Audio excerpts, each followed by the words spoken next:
Welcome back, guys. We are here as dusk has set in the Korea.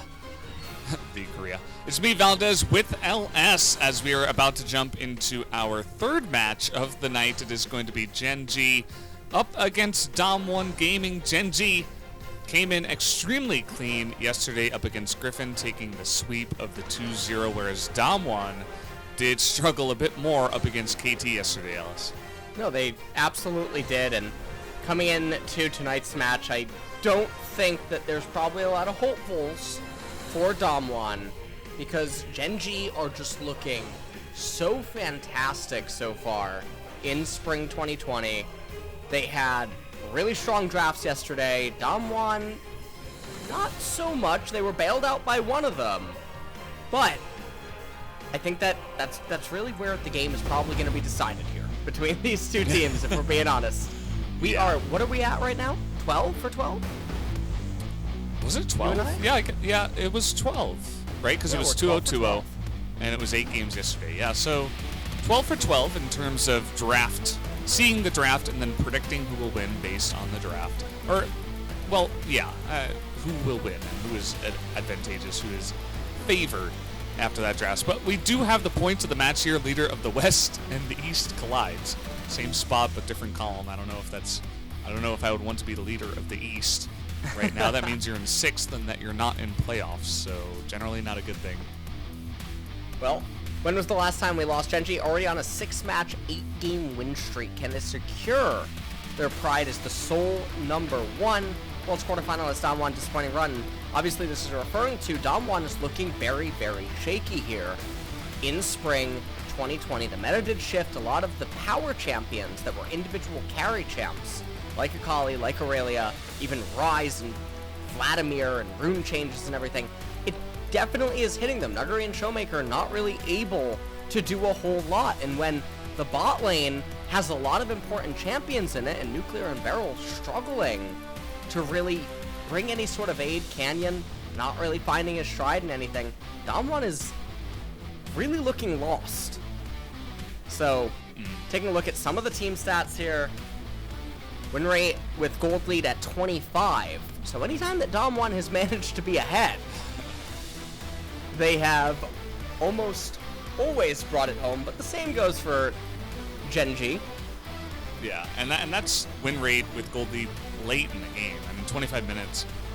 That's around the end of the lull state. Generally, we see a lot of fighting at like 28 to 35 minutes, and that's when a lot of the games conclude here in Korea. So that's basically saying if they're ahead at the end of the lull state, they're probably going to win. But you look at the left side, and everything's gold, and it's not just the color of Gen.G, which is, of course, gold, as you guys can see, but it's all of the stats. They're pretty much first in everything, and this lineup has really come together. BDD has come back into his own. He is looking like one of the best mids once again in Korea. Clid, it's strange to say, I mean, he looked good on old SKT when they were SKT, current T1, and then moving over to Gen.G.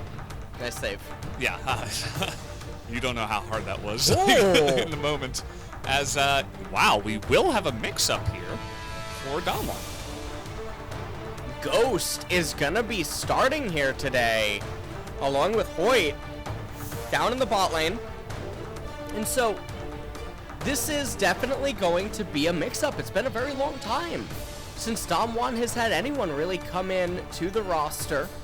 And this means the Nuclear are gonna be on the bench. Ghost was almost looking like he was just going to take Spring Split off after having been removed from Sandbox, or, well, we don't know if he was removed, but he did end up leaving the team. And this is going to be very surprising to see him back here today and what he can end up doing. I know that his stream title used to say that he wouldn't join a team until he got rank 1 on Korea, but obviously here he is with DAMWON. Current rank 1, I believe, is Thal. So key player Clid versus Canyon. And this is kind of interesting. I think we should highlight the bottom ones. Obviously, Clid is just playing like a god right now. Obviously, he's got so many of the top stats here for junglers. Second in KDA. But you look at the bottom, and it's first blood percentage and counter jungle percentage, which is generally the sign of an aggressive jungle, right? Someone who's going to make things happen early on, goes for early ganks, and is also in the enemy jungle a lot. And Canyon is up there with Clid. You notice the first blood percentage, though, was 70% for first and then 52% for third. So seems like there's a wide gap between Clid and a lot of the other junglers here, as I didn't quite get to finish that thought, but Clid is just looking so comfortable in this Gen.G lineup, as is pretty much everybody on the team.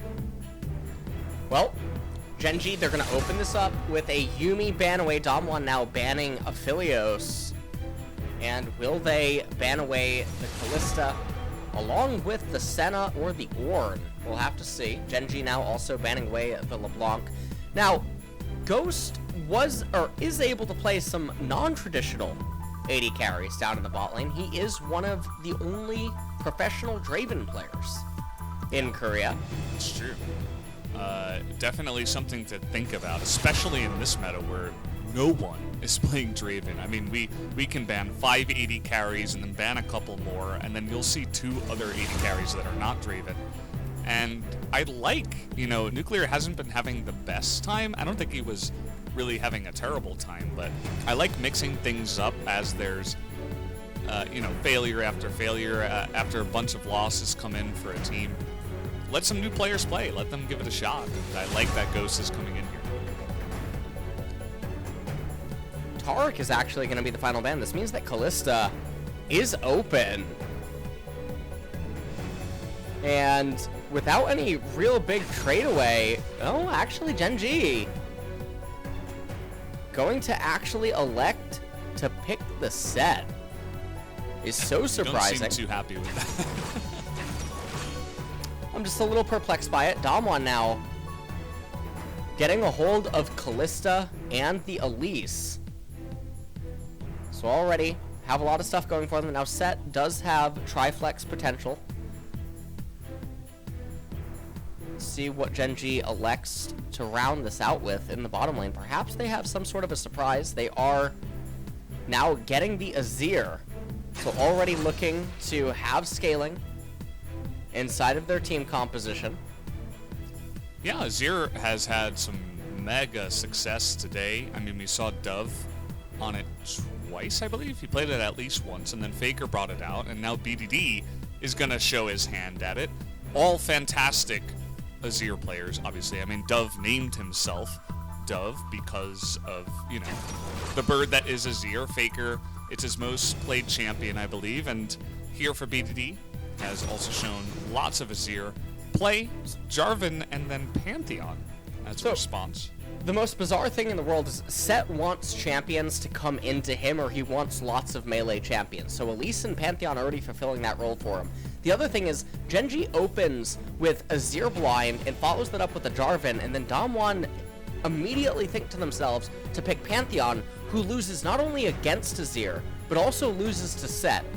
Now, it does have the 1-2 punch with the Elise. It's very akin to Elise Renekton, but the professional level of play, Gen.G are not clueless. They're aware that, yes, it's Elise Pantheon. So, all it takes is you playing your lane phase in a way that acknowledges that it's Elise Pantheon, and just don't let them do that solo QS combo. And if you end up doing that, they're going to be basically sitting ducks when it comes mid-game. Yeah, the Renekton ban here, just along that line of thought, is kind of curious because we were just talking about how the Pantheon was not good into this and how it's akin to Renekton at least, and then they go ahead and they ban away the Renekton. I think if they had gone Renekton, that almost would have been a good thing for Gen.G based on the way this is going, but perhaps they want to get a very comfortable lane for the Set as well, as they're also going to ban away the Aatrox. Well, DAMWON, maybe they will just pick their support here, although if they do that, it would give Gen.G full ability to get whatever counter pick it is. Now, hold on, it might be a Kalista pivot Hold the phone. into top lane. And it looks like that is going to be the case. MF picked up for Ghost as Ruler hovering a Kaisa is a little bit surprising. Kaisa wouldn't really have any desire to go backline for any reason against Gen.G's current team composition. You just want a champion that is very mobile, flexible, and has a lot of ways to resist all of the dive and hard engage from DAMWON. So pairing that with the Azir is Ezreal, and everything is just lining up for them really good right now. They can choose a support champion that still follows suit. Okay, not Tom, but you know what? We'll throw him a bone there. Yeah, I could hear the disappointment in your voice. The thing is that mage supports, even in this spot, it's gonna be pretty hard to do anything. Perhaps they'll try to pick something like Bard or like Lulu. It might actually be Janna. They're hovering it. Huh. But they will find success in the bot lane by itself. It is gonna be Janna. Okay. So she is locked in. Now, the thing about Janna that's so peculiar is that Gen.G doesn't have to hard engage onto DAMWON. That's just one of their available modes with the set and the Jarvan. But they can easily just use the set and the Jarvan to protect the Azir and the Ezreal with the Tahm Kench. And they're on blue side, which means that defensive scaling is a lot easier because you always usually have your two primary carries in pretty close proximity to the Baron, and it's very easy to control your blue side jungle. So DAMWON have a really tall ask in this game, and if Kalista or Pantheon fall behind, the game it's over. It's like a sandcastle getting hit by a crashing wave. Crashing wave, yeah. Well, Tom is going to summon that wave, no doubt. He's got the power.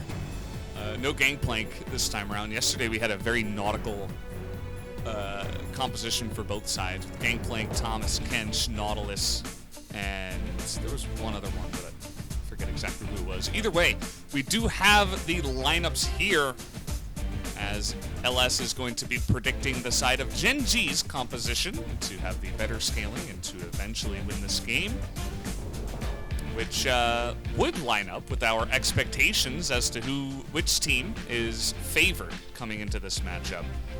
Especially, we've seen this Azir versus Pantheon matchup earlier today. It looked really hard for Fly, who is playing Pantheon. It is not a fun lane.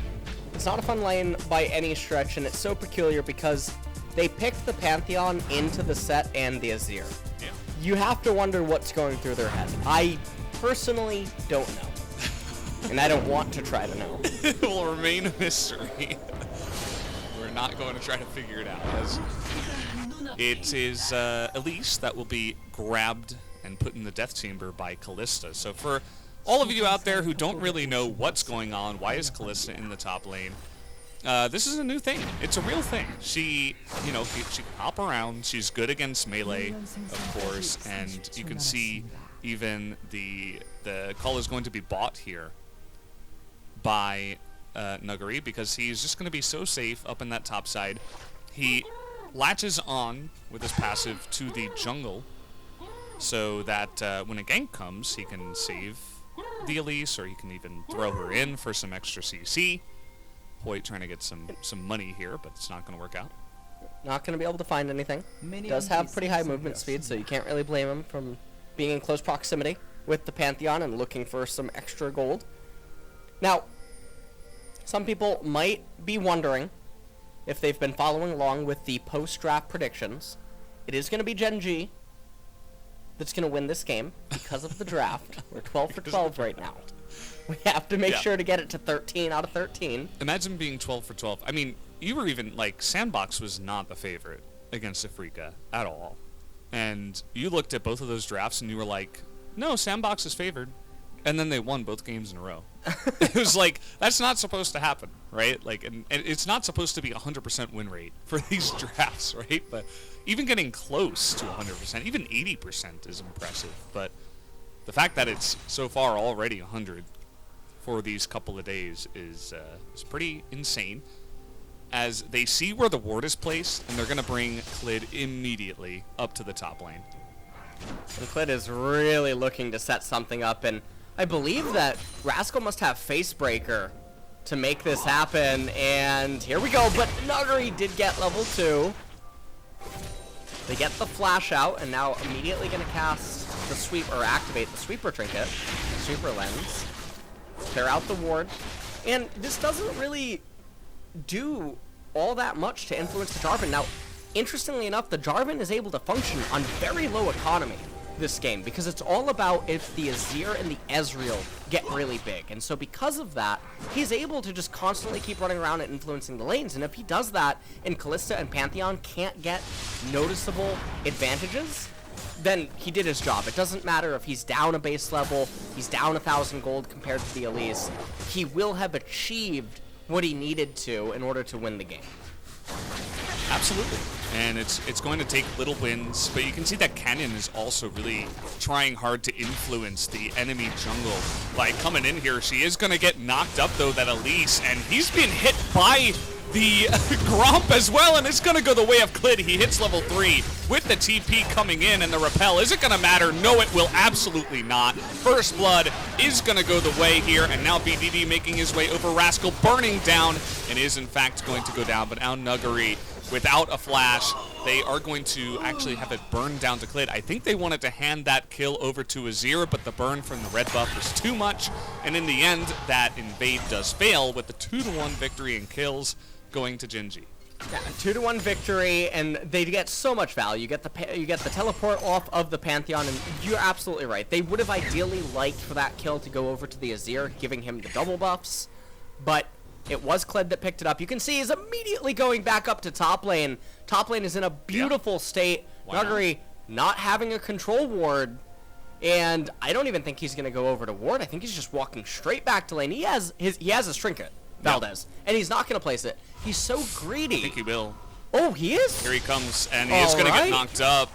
And you can see that he's not going to go down because Rascal couldn't run up the lane. And yes, Clid will eat a lot of damage, but again, just sticking around, trying to affect these lanes.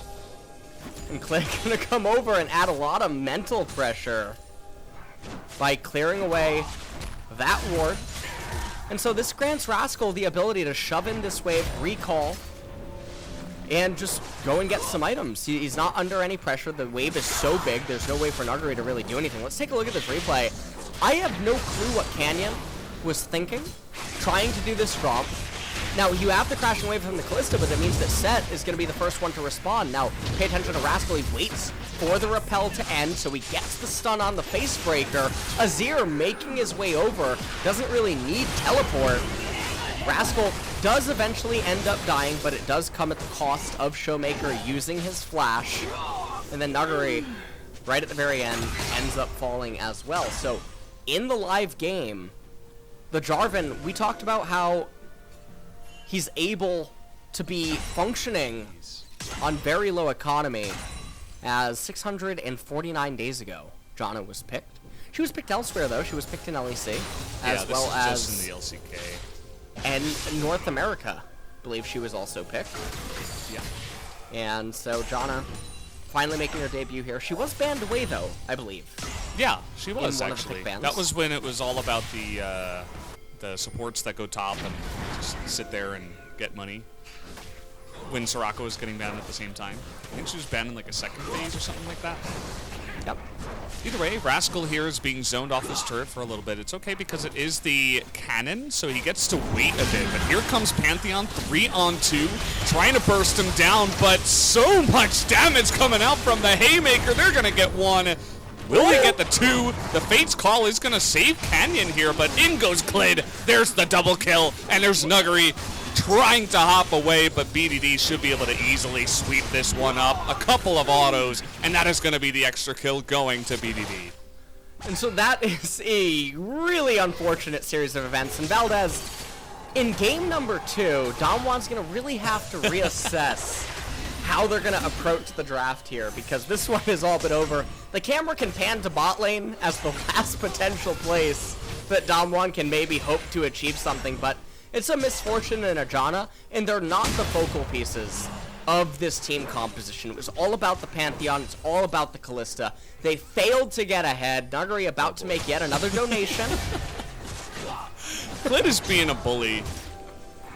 Actually, Although I think he's going to get out. He like kind of messed that one up, but here we go. The superplex coming on in and just going to be punched in the face. Doesn't even need Clid. After that, they're going to fully push this out, and TP was just used by Nuggery. So that's going to be a whole wave missed by that top laner. And take a look at this replay one more time. Grand Skyfall comes in.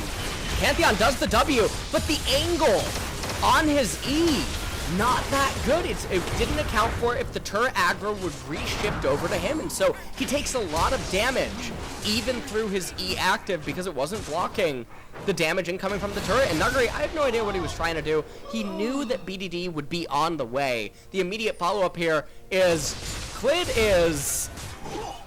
he is living rent-free in Nuggery's head and lane. Yeah. He's actually taking brain tax on Nuggery right now. Oh, no. Not brain tax, Monk is.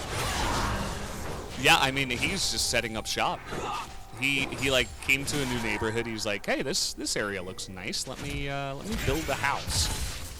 And he's been chilling up there. He's been having a good time. Rascal had the option to freeze. I'm not sure. It looks like he's clearing out those minions, so perhaps putting on a small freeze, it looks like.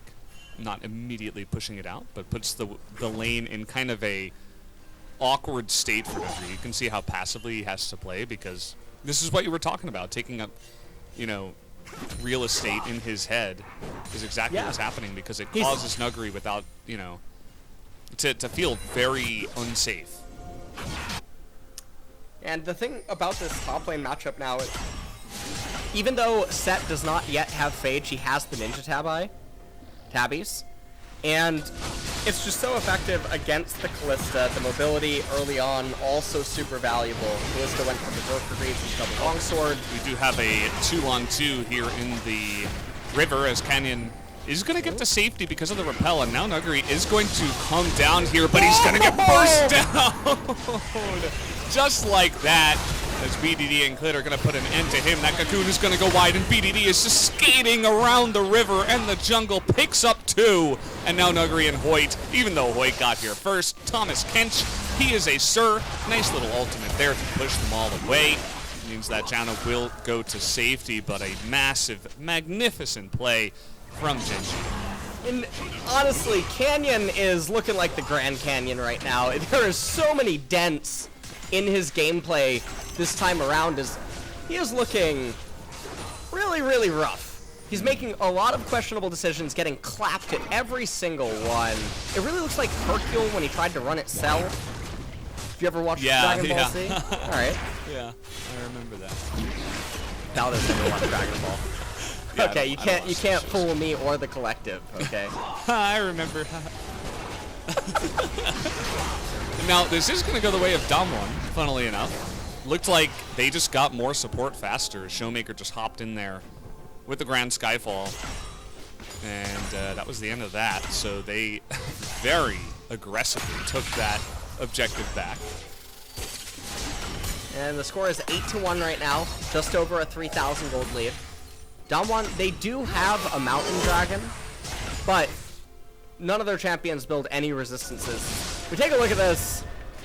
Showmaker runs over eventually, tries to stun up Clid, does proc his Conqueror fully, but BDD ends up arriving as well. Canyon tries to take up residence inside Shelly, and honestly, a beautiful CC chain, not allowing Pantheon to do anything. Hoyt came over, the anti-synergy is real, as everything is just going wrong in this game. This is one of the worst games in the world. This is where you mentally type /FF, which actually might be one of the best options right now. This game is so far gone. Hey, they can't do it yet. There's still 3 minutes plus that they have to wait if they want to go for that. We haven't seen a surrender in pro play in years and years and years. The Observer, by the way, was pointing out that Ezreal had to flash as MF used bullet time, so Ghost winning that small skirmish against Ruler down in the bottom side. Didn't catch that on camera, so thanks to the Observer for letting us know what happened. And the thing is that Gen.G, they're the scaling team composition. They're the one with the champions that don't need as much resources as DAMWON needs. And DAMWON also thematically has a team composition that fares extremely poorly against Gen.G's. So you add up everything together, and the gold score at the top might say that it's a 3,000 gold lead for Gen.G. It would be much more comparable to something like an 8,000 gold lead, assuming that the team compositions were even or something. And I'm just spitballing a random number to really try to emphasize how deep in the water DAMWON is, and they can't swim. Yeah, I mean, they didn't draft any nautical champions, so... I mean, they fell off the ship. What are you going to do? When you fall off the ship and you can't swim, I mean, you don't really have much honestly, of an option, right? Gen.G, I think that they own the ship this game. That's why Tom's in here. They own the ship, and they own the piece of ocean that the ship is swimming in. Ships don't swim. Maybe they what fly. Do ships do? What if this ship is actually magical and it floats, and that's why Azir's here? You ever think about that? What do ships actually do, though? They float. Wow. They float. What? It's been a long day. I don't know. Like a sailboat floats. But what about like a steam-powered engine? That's not exactly floating. You're like... They sail. No, like sailing is a sailboat too.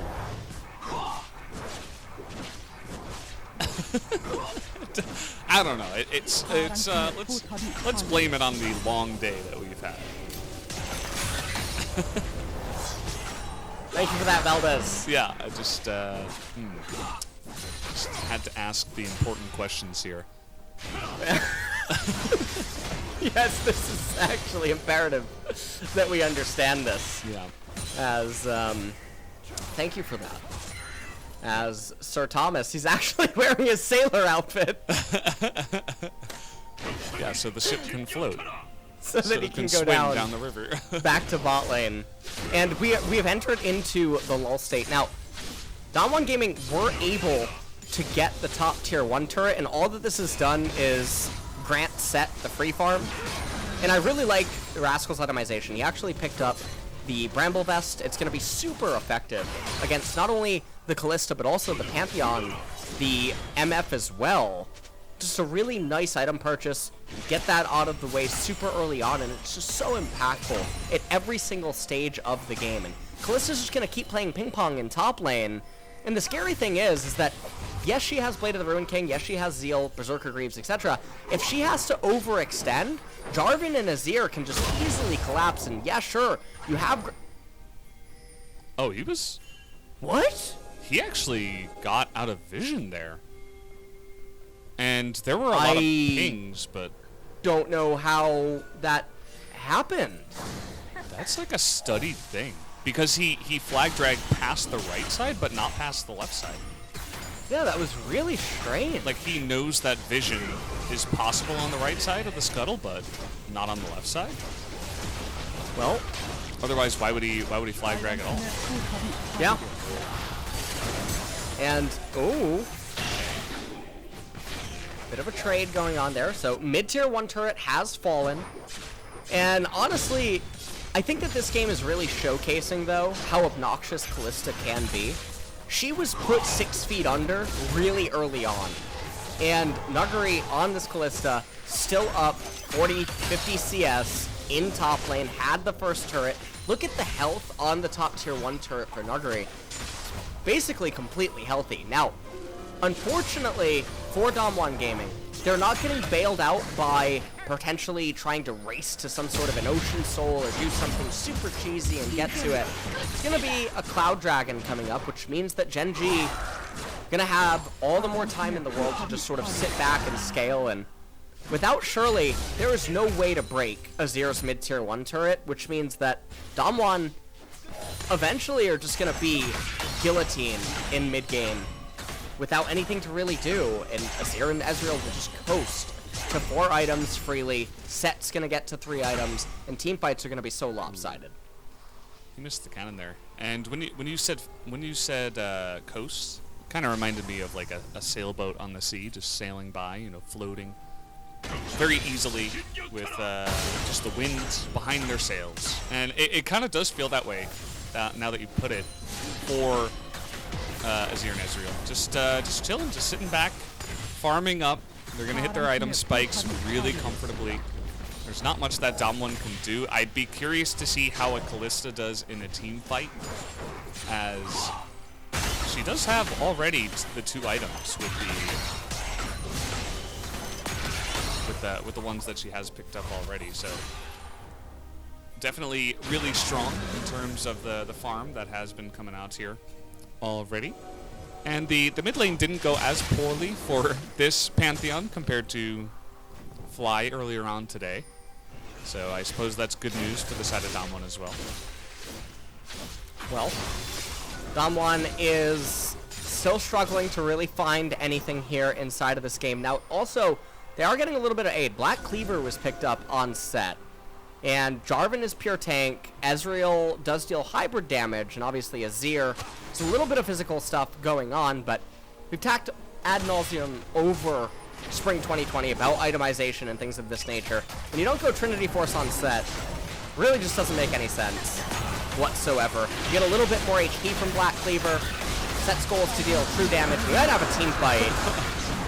Janna really finding huge value, actually, to secure that dragon. The 1 tornado was enough to get them that one. The question is, though, what are they going to lose for it, as they're totally zoned out of the mid lane here? And Gen.G to say, okay, let's hop in Tom's belly and go ahead and take a mid tier 2. DAMWON now trying to make quick work of this bottom tier 2 turret, and they're going to be able to get it. Nuguri is going to be extremely big. He's level 13 right now, but you look elsewhere across the nice flash. But stopwatch. And now Hoyt is going to protect for now, but I think they can just continue chasing here. Canyon going to use those wolves to great effect to get to safety. The heal out of Hoyt, though, which is a really big victory. That's 2 summoner spells they got for free. And now, stopwatch. Yeah, Nuguri and Canyon are trying to do something down here. Maybe trying to hope that Rascal makes a mistake, walks forward, and ends up dying. And yeah, as you pointed out, they did get the stopwatch. Now, obviously, I'm assuming Canyon will go Zanya's Hourglass, so it's not like it's him just sitting on a stopwatch and you got a ton of gold out of him that he's going to sit on forever and waste an inventory slot. But there's not too much else going on. Jarvan completes Ronduin's Omen, which is really effective in this game, all things considered. Has the Kindle Gem. We'll see if he ends up picking up Knight's Vow or if he just goes on into Warmogs. As Ezreal with the Iceborne Gauntlet, fantastic itemization out of him as well. Ionian Boots, Mirror Mana. The only thing missing here is Leandri's 3rd item on Ezreal. It's actually good. I'm not trolling you. That's like, that technology is like, you're like a time traveler, and everybody else is kind of just like a normal, like a citizen, normal person. So they don't know about that technology yet. But we do know this technology. We've seen this many times. It is going to be scouted out by DAMWON, but do they even care? I mean, the jungle was way down in the bottom side, so they're not going to have a smite for this one, and the damage coming out here with the bullet time is not enough to steal that one as Clid will smite it away. TP used here by DAMWON as they want to force a fight, but it will not happen. As Gen.G now looking for the play onto Canyon. He does have that repel, is going to come in, and now a TP from their own side. As Fate's Call going to help him out there, and Showmaker now all alone. But what is going on the right side? Rascal all alone, but he is going to trade 1-for-1, looking for a little bit more. But he is going to go down in the end. But that is the only kill going DAMWON's way. So the Baron and a 2-for-1 here for Ruler. Or rather for Gen.G, and Ruler is looking for more as he hops forward. Still had his flash. He could have potentially flashed after them to try to extend it into more people going down and more turrets potentially. But still a big win here for Gen.G. Yeah, and DAMWON are really sort of almost at a point where they're out of options for what they can try to do. With Baron having gone down, the gold swing even more in Gen.G's favor. We're starting to get to the third item break point. Things are just looking really hopeless right now, as in this replay right here, Grand Skyfall comes in, and I have absolutely no clue what Pantheon could ever hope to achieve there, as Rascal on this set, putting on a little bit of a show, doing a lot of value. They end up getting the flash out of Ghost as well. And here we go, 50 seconds until Cloud Drake. Yeah, it feels like a little bit of Pantheon syndrome today, if we can call it that, where they're just like, I'm going in, I'm the Spartan, you gotta follow up on me. It's like somebody on the team makes the call to go in, and then they just press their ultimate right into the back line, and it's like, wait, that's not exactly what we meant. We saw that earlier with Fly, we're seeing it a little bit here with Showmaker. The Pantheon can be a strong champion. I like it a lot when they peel for their team, but the ultra-aggressive Pantheon, not so much. I'm going to cut off that thought, though, because we have a bit of a base race that will absolutely be in the favor of Gen.G, as they will feel pretty good about just immediately taking Ghost off the map. No more bullet time to clear the wave. They will continue to push on in here with their minions, as there is not much wave clear on the side of DAMWON Gaming. Nuggery is going to come on in. They are trying to engage your Clid in a bit of trouble, but again, they have Thomas Kench, the Knight himself, and so they're not even going to take down the turret just yet. You can see that BDD and Ruler sticking around, thinking about it, but the flash on in, as Ruler just going to jump away extremely easily, just trading his E for the flash. He'll take that every day as the push is coming down here on the bottom right. They're going to raise the bot tier 2 turret, immediately turn their attention over to the Cloud Dragon. It's not that big of a victory. There's only 10% ultimate CDR, and realistically, team fights are only taking place once in the current game state, so it doesn't really do a whole lot, especially when the map is as busted open as it currently is. So everyone's going to take a brief reset. Mid tier 3 turret ends up getting raised. You can see the Shurima shuffle right onto Ghost, as BDD tells him he doesn't believe it. He said, I'm gonna go. We can end. 앨리스랑 판테온 집을 거야. 세트 천천히 걸어올 생각도 해. 갈게. 그냥 와라 이거 미드 오면. Just come mid and go slow. Yeah, and the push was going in slow. They weren't going absolute 100% forward there. They were just slowly chipping away, seeing if they could get any more objectives. Of course, they weren't able to end, but I could see at that point how they could think that. But then the second everybody came back from DAMWON, they were like, oh, okay, we're just going to get, the kill, maybe a bit of damage onto the turret, and we'll be happy with that.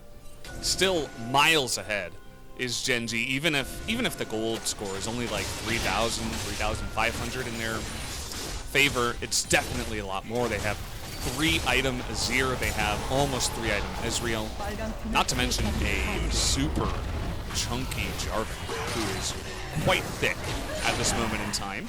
It's 4, 0, and 7. I've never heard chunky. He's got so much health, like so hard to fight through all of that armor. Sort of like Ben and Jerry's, the Chunky Monkey ice cream. He's a chunky monkey. He's having a good time. He's probably the tankiest Jarvan we have seen of late, because he just has so much gold in his pockets. He almost has the same streak that the Azir has in terms of a bounty. So he's having a good time.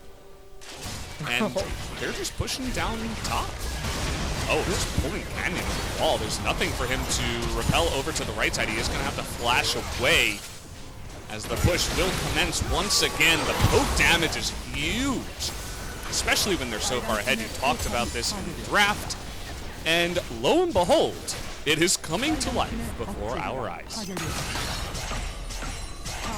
Well, they're going to play it really safe. They're going to back up 20 seconds until the Baroon does end up spawning. You like that? The what? Yeah, the Baroon. Okay.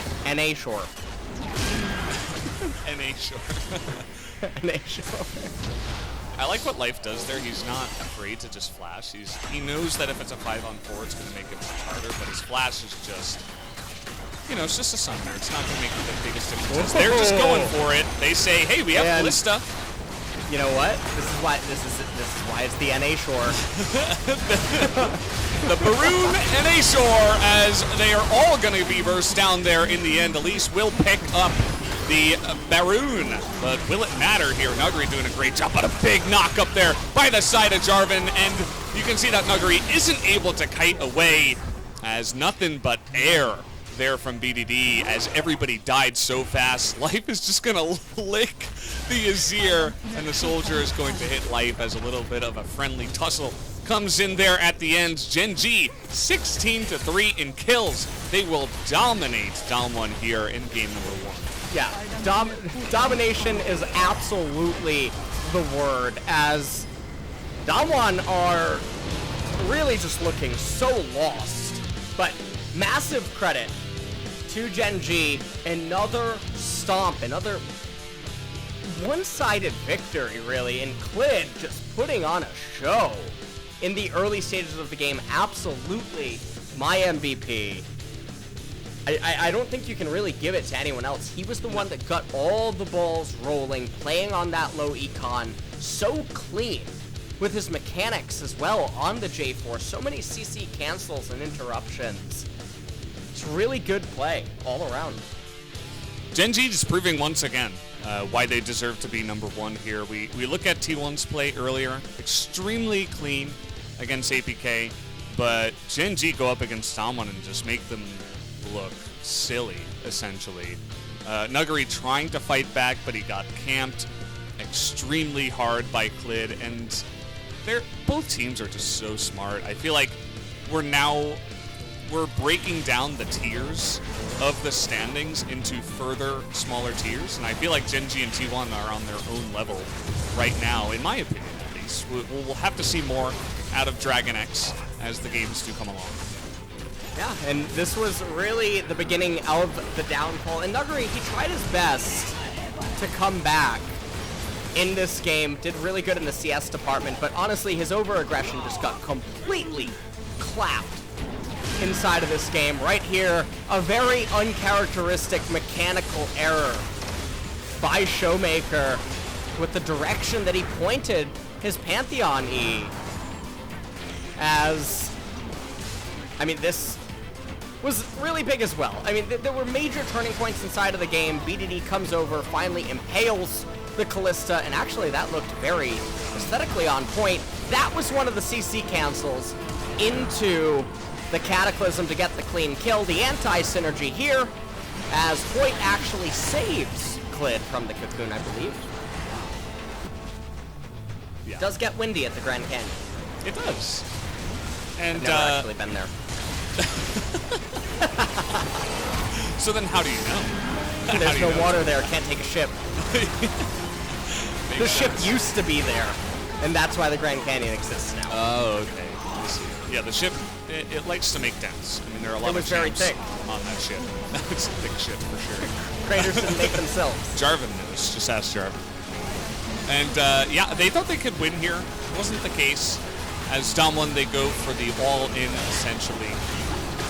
And boop, right into that back line. Nice try by Ghost, though. By that point, they were too far behind to really make too much of a difference. At this point, it's only 80 carries left. And it was a real, basically do-or-die attempt no matter what. DAMWON knows that they don't have much time left in the game, so they start the Baroon NA Shore, and they found out what happens when you go to NA Shores. Yeah. Had to weave that in there. It's a rocky shore for sure, and we saw that it was a bumpy ride for DAMWON on their ship, and yeah, I mean we've seen a lot of this today, a bit of one-sided games once again.